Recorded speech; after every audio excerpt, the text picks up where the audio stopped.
Maya stood under the narrow lip of a closed bookstore's awning, clutching her threadbare jacket.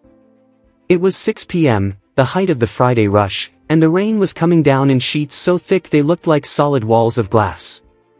Maya wasn't worried about her wet shoes, she was worried about the $20 in her pocket. That was her food budget for the next 4 days until her paycheck from the diner cleared. As the wind whipped a spray of icy water onto her face, she saw him.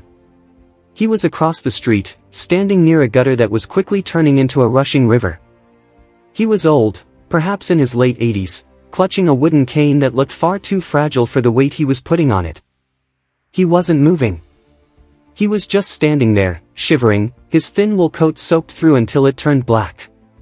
The crowd of commuters surged around him like a river parting for a stone, no one stopping, no one even making eye contact. Maya felt a pang in her chest that surpassed her own cold. She knew what it was like to be invisible. She stepped out from her shelter, instantly drenched, and fought her way across the street. When she reached him, she realized he wasn't just stuck, he was terrified. His eyes were milky with cataracts, and his hands were shaking so violently he could barely grip his cane. "Sir," she shouted over the roar of the rain. He didn't respond. She gently placed a hand on his arm. He flinched, then looked toward her voice. "I'm going to help you," she said firmly. She saw a small bus terminal 2 blocks away. It was dry and had heaters. But getting him there in this gale would be a feat. The walk took 30 minutes.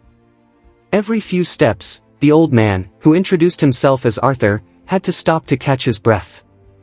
Maya shielded him with her own body, taking the brunt of the wind. When they finally reached the terminal, she sat him down on a bench and realized he was shivering uncontrollably. Without a second thought, she walked to the vending machine. Her $20, her grocery money, was in her hand. She bought him a hot tea and a pre-packaged turkey sandwich. Then, seeing how thin his coat was, she took off her own denim jacket, the only warm thing she owned, and wrapped it over his shoulders. "You'll be cold, dear," Arthur whispered, his voice like dry parchment. "I'm young, Arthur," Maya lied with a bright smile, though her teeth were chattering. "I have plenty of energy to keep me warm. You just focus on getting home." She waited with him until his grandson, frantic and apologetic, pulled up in a car.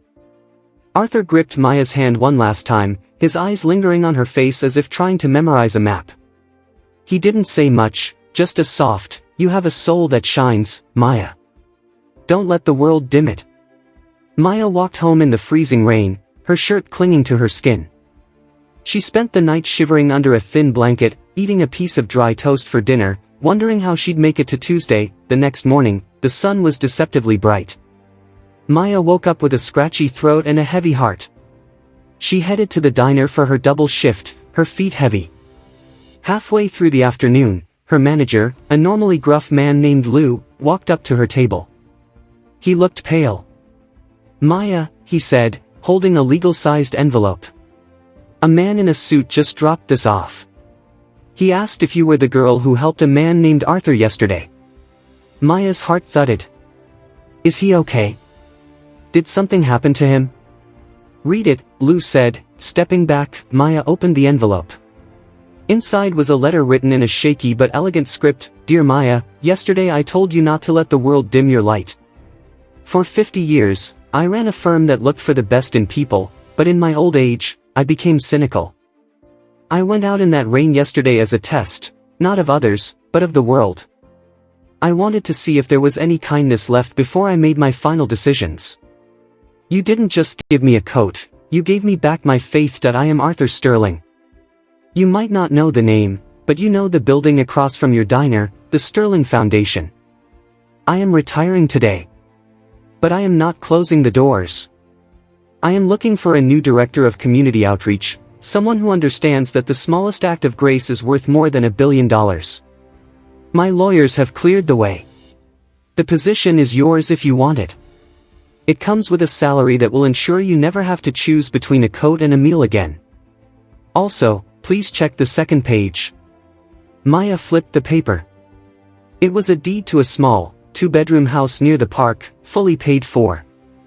Attached was a small note, "A warm place for a warm soul." Maya sank into a chair, tears streaming down her face. The diner grew quiet as her coworkers gathered around. She looked out the window at the spot where she had stood the night before, cold and broke.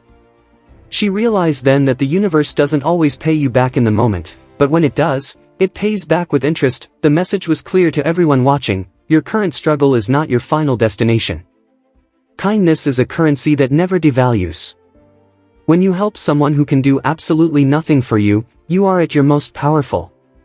Maya started the day as a girl with $20. She ended it as a woman who had changed her world, simply because she refused to let an old man stand alone in the rain.